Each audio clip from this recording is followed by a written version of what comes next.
before I get to the meat and potatoes of this video, I want to preface a couple of things really quickly. I'll provide a quick timestamp in the description as well as an annotation so you can skip ahead if you wish.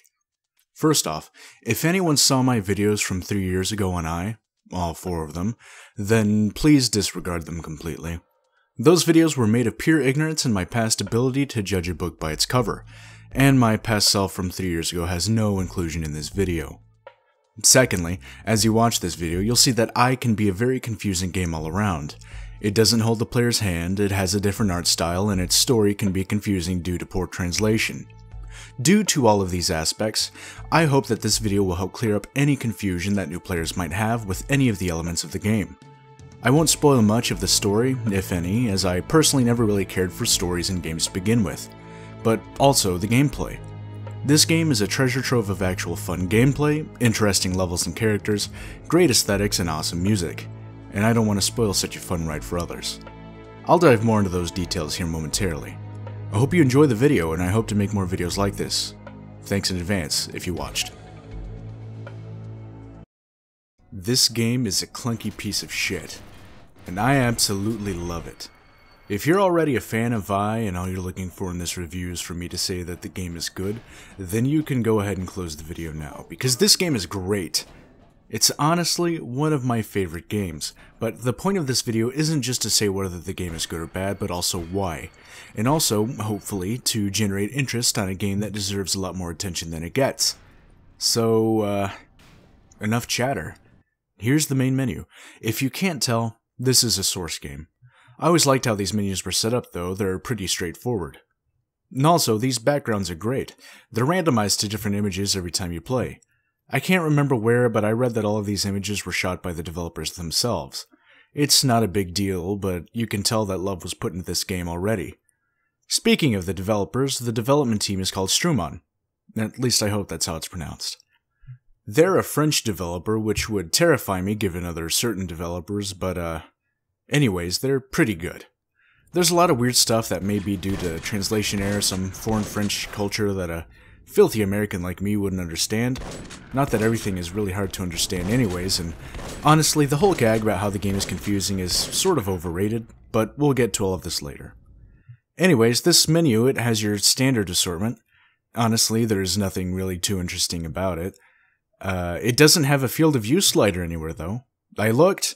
You have to change the field of view in the developer console or else it's stuck at 70 degrees. Usually, this would piss me off and tell me that the developer isn't very good, but I'm glad that the game more than makes up for it. It's still bullshit though. If you're gonna put your game on PC and it's a first-person shooter like E.Y.E, then you'd better have a goddamn field of view slider in the options somewhere. It's the current year, and that's my argument. Oh yeah, I forgot to mention this is a first-person shooter. I'm not sure if you could tell, but it is. And to completely clarify, I Divine Cybermancy is a cyberpunk first-person shooter RPG hybrid. It's mainly a first-person shooter, but it's got a ton of RPG elements, which I'll explain later in the video. But since we're on the subject of it being a shooter, let's talk about the shooting aspect in this game. It's very good. Most of the gameplay in this game is very good. There's a few mechanics in this game that seem somewhat clunky and slow, but at least it's more interesting than press X to hack. At least it's more interesting than press X to hack. At least it's more interesting than press X to hack. I mean, Jesus Christ, developers, do you think that everyone who plays games is 12, retarded, or consistently groomed to accept and like instant gratification in games so you don't have to spend the extra time, money, and other resources to flesh out the mechanics of your games to make them more interesting? So, back on track, the gunplay is very nice. Gunplay in games has never been something that's too complex in games since, well, early first-person shooters. You point and you click. This game doesn't really deviate from that. But you do get a lean function. It might seem like something trivial nowadays, as most shooters' lean functions are simplified down to being able to hold the right mouse button near your corner, and you'll lean out automatically. As an idea, it seems like a nice one to simplify lean and cover functions in games, especially those which are a bit more fast-paced than others, but in practice, all it does is take more player control from the player. And that's just me though, I fully believe that a game should give you the ability to control all of the controls. I don't like it when developers take functionality from the player's hands, if you couldn't tell already. I'm gonna sound like an elitist, and I don't blame you if you think I'm an asshole after I say this, but I don't care. But I blame consoles.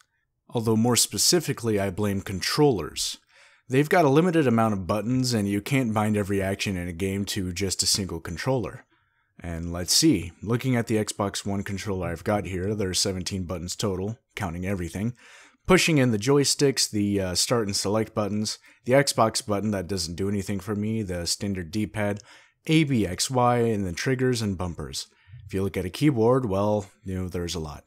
Now, I don't think that controllers are bad at every genre, just first-person shooters mainly. Platformers, fighting games, racing games, and some RPGs, etc., etc., etc. Many genres are okay on your standard controller, but you'll never see me using one for a first-person shooter. What was I talking about again? Oh yeah, the lean function, it works. Another cool thing about the game is that it discards your previous magazine or clip in your gun whenever you reload. It's not entirely realistic, sure, but from a gameplay standpoint, it forces you to be wary about how much ammo you have in your current magazine, how many magazines you have, and if you can kill the enemies with your current amount of ammo. This isn't too terribly much of a problem though, as many of the enemies drop boxes of ammo for whichever current ammo type you're using. Plus, there's usually a few armories in the levels where you can stock up on ammo anyways. One thing about the gunplay that I didn't like though was the aim down sight function. I personally like it when I have to hold my right mouse button to keep aiming down the sight, but this game forces you to have ADS toggled by default. You can change this in the config files, I believe, but I never did because I'm lazy. On that though, there are a few weapons that have multiple zoom levels, and pressing the right mouse button a second time allows you to zoom in much further. So having a held ADS function might break that. I don't know if there's a mod or configuration that allows you to enable held ADS on some weapons and keep toggle on others, and I'm too lazy to look. But if there is, feel free to post it in the comments below to let others know about it. Really quickly though, one thing that I noticed that a lot of people complain about is that this is a terrible stealth game. And I can't completely fault them for that, but I think that many people overlook a lot of different options that the game gives you that you can use to be stealthy. A lot of people dislike that the game has enemies that respawn throughout the levels, and I guess that might be a valid complaint, but what irks me about it is that I feel that a lot of people buy the game with a mindset that this is actually a stealth game, like Deus Ex. Just to make sure, before I made the video, I looked around online and on the Steam store page, and nowhere in the description on either the Steam store page or on Strumon's official website does it describe the game as being a stealth game.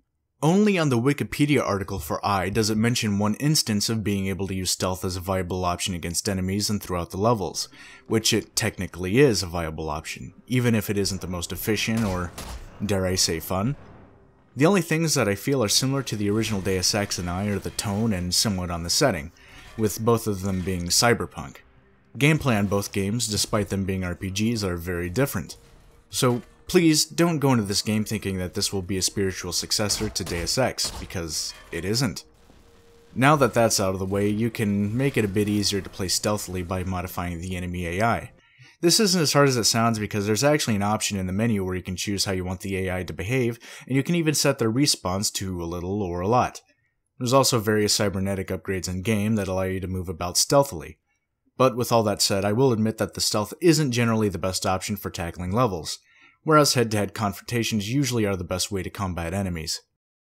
Other than gunplay, which is, of course, a big focus in this game, you can also use multiple different melee weapon types. All of them are powerful too. I never personally use the melee weapons that much because I like to play the game more as a shooter, and I wish I had a bit more of an incentive to play it with melee, but that just might be me personally. But if you're into that kind of stuff, it seems to work fine for me.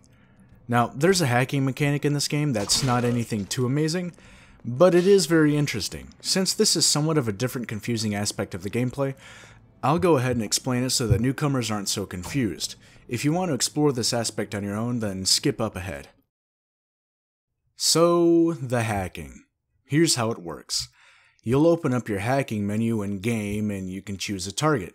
You can then choose to possess, hack, destroy, or steal.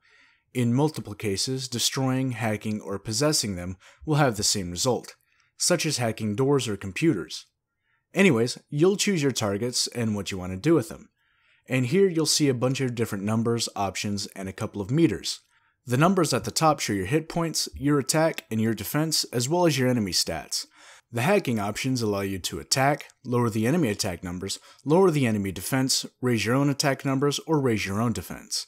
The meters below these options is to show the time it takes to execute a hacking order. The higher your hacking skill in game is, the faster you'll execute orders, and the higher your hit points, attack, and defense will be when you begin hacking. It can seem kind of daunting at first, but first hacking attempts that you're forced to do is ridiculously easy, and it can be beat in a couple of attacks. The minigame can be pretty tough though. Later on you're forced to do some higher level hacks, and if you don't decide to learn some more of the hacking beforehand, you're gonna be fucked. You have to watch your own numbers while also paying attention to your enemies, and it can be easy to lose focus and keep attacking without realizing that the AI has been raising their own defense, and you're doing single-digit damage. Or you'll be raising your own attack while the enemy has lowered your defense, leaving you open to a possibly devastating attack. I'm not going to tell you how to cheap your way through the minigame on almost every encounter, and you'll have to learn that on your own if you want, but overall it's not really a bad minigame, it's just slow and tedious, especially if you're fighting the tougher AI, but it is more rewarding than pressing X. Press X to hack. And so there you go, there's the hacking minigame explained. If you decided to skip that part, you can continue watching now. Real quick, I'm going to try and cover the RPG elements to this game without giving away too much. And so, whenever you make your first character, you're able to choose from a few different options. All these do is lower or raise certain stats that your character will have at the start of the game. It's all randomized, so you can essentially keep clicking random until you receive good stats. There's a bunch of different stats in game too. As you'll see on this screen here, there's your standard assortment of RPG stats, and many of them are self-explanatory. Although accuracy doesn't really correlate to actual accuracy, all of the guns in game are deadly accurate and only require you to be able to aim and shoot, but the accuracy stat determines how much damage your guns actually do. There's also Psyforce, because this game has psychic powers that your character can use, and the higher the number, the better or more powerful your psychic abilities are. Mental balance is, well, mental balance. Your character can go crazy, so keep an eye on that. There's Superhuman Reflex, which determines your ability to dodge enemy attacks and negate damage. And lastly, there's Karma. Karma, like in, say, the recent Fallout games, will go up or down depending on your actions. All Karma really does is determine if you're afflicted with fatal wounds when you die. Fatal wounds can take down certain stats permanently unless you research a technology which will nullify the effects. Speaking of research, this game has a feature where you can research different technologies, abilities, and whatnot that raise stats and give you different equipment. It uses the in-game currency, Brzoof, and it takes a bit of time before you fully research an item. Brzoof is apparently a French slang for money. It might not be technically original as far as the naming of in-game currency goes, but it's much better than just calling your currency credits, like almost every other sci-fi game, book, or movie, or what have you. Money is really easy to get though, just kill things. That's all you need to gain Brzoof. I mean, sure you can hack the banks, but they don't really give you that much, so why even bother? There's a ton of different cybernetic upgrades, psi abilities, weapons, and what have you that you can purchase as well. But I'm going to leave that to you guys to find out on your own. It's more fun that way, I think. Next up, I'm going to talk about the aesthetics, which are probably my favorite part of this game. Now, I really like nice graphics, and I guess that I'm technically a graphics snob, but not really in the usual connotation, I guess. I prefer aesthetics and design over technical graphics. I like it more when a game has a nice, consistent art style that's appealing to the eye, or my eye at least, rather than just having lens flares, light shafts, 4K textures, parallax mapping, and other eye candy in your game. And at least, I think that this eye looks rather appealing.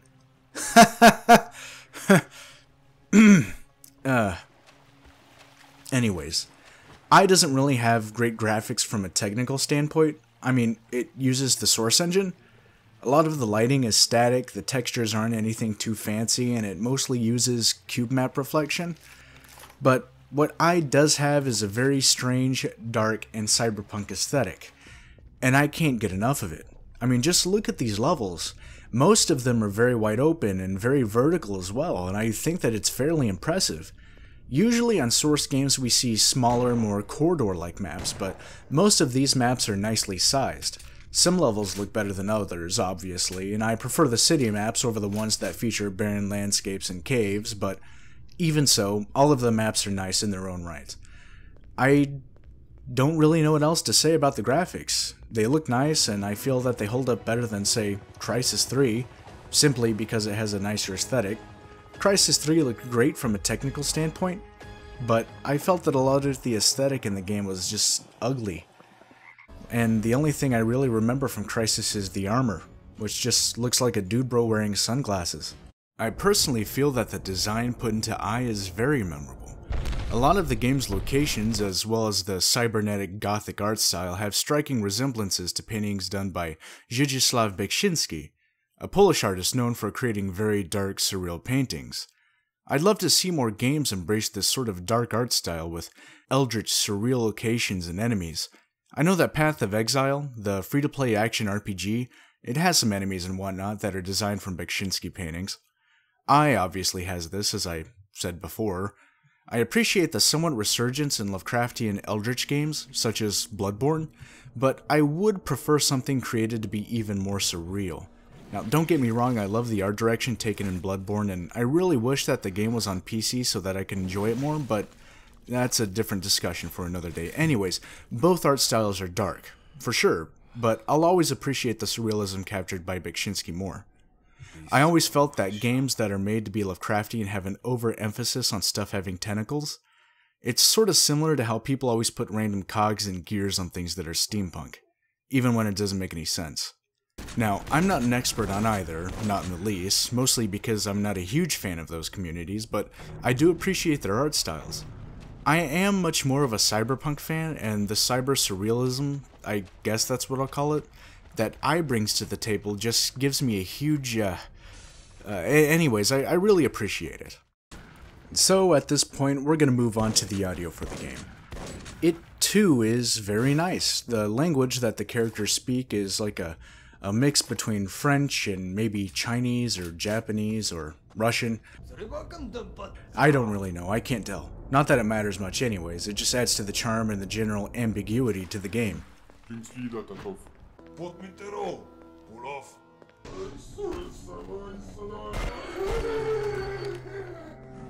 Most of the communication between characters is relayed through text, so it's pretty standard for, an RPG. A lot of people seem to get upset nowadays whenever an RPG doesn't have, fully voiced characters. Personally, I don't really care too much. Having non-voiced characters helps me roleplay personally, in my mind. But, yeah, that's getting off topic. Not that I've had a problem with getting off topic earlier in this video. I think that the music is very fitting for this game. It's very dark and ambient.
I'm not a music expert or an audio expert really, so I can't get into any technical details of why it's good or bad, but it sounds good to me.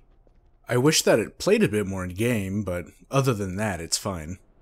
So that's the audio.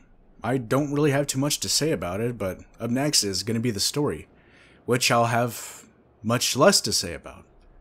The story, from what I can gather, is okay. It's nothing special, but it's not trash.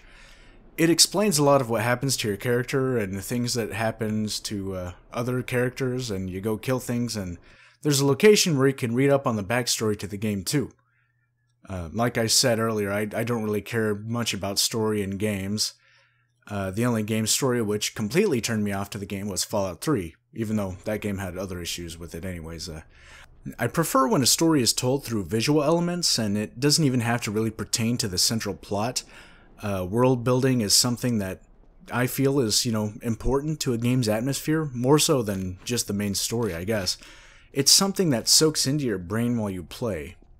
Anyways, that's all I really have to say about the story. It's interesting, for sure, especially if you're a sci-fi space fan, but I didn't really get too into it. It's just not really my thing. Also, I wanted to mention that in typical RPG fashion, many of the dialogue choices in-game give you, usually a few options to choose from. And in a typical RPG fashion, the game will either veer off in one direction or another depending on your actions through dialogue. It's not as heavy as some other RPGs where, say, you can get 15 different endings based on something you did or didn't do 40 hours ago.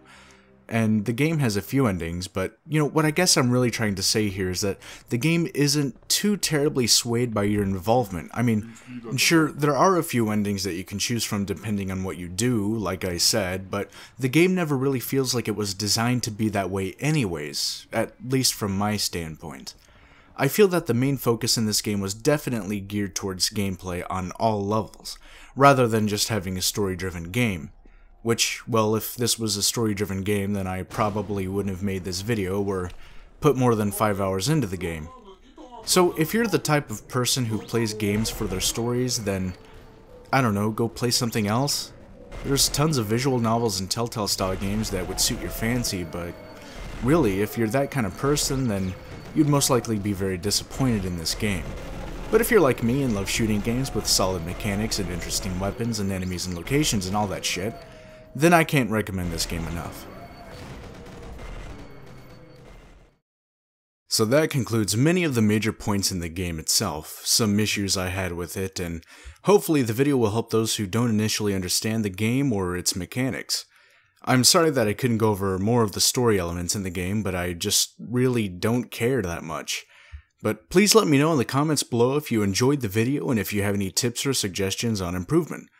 I've never really done anything like this in the past, so making a somewhat long video review is new to me.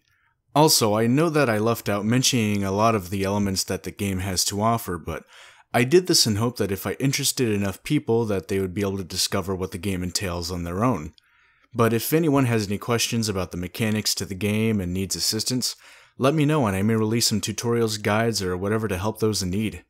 And finally, I'll be releasing videos shortly after this one where it's simply my playthrough of the first level. I'll explain some stuff in there, plus it'll give you a better look at the beginning to give you an idea of the full game. Thank you for watching, and see you next time.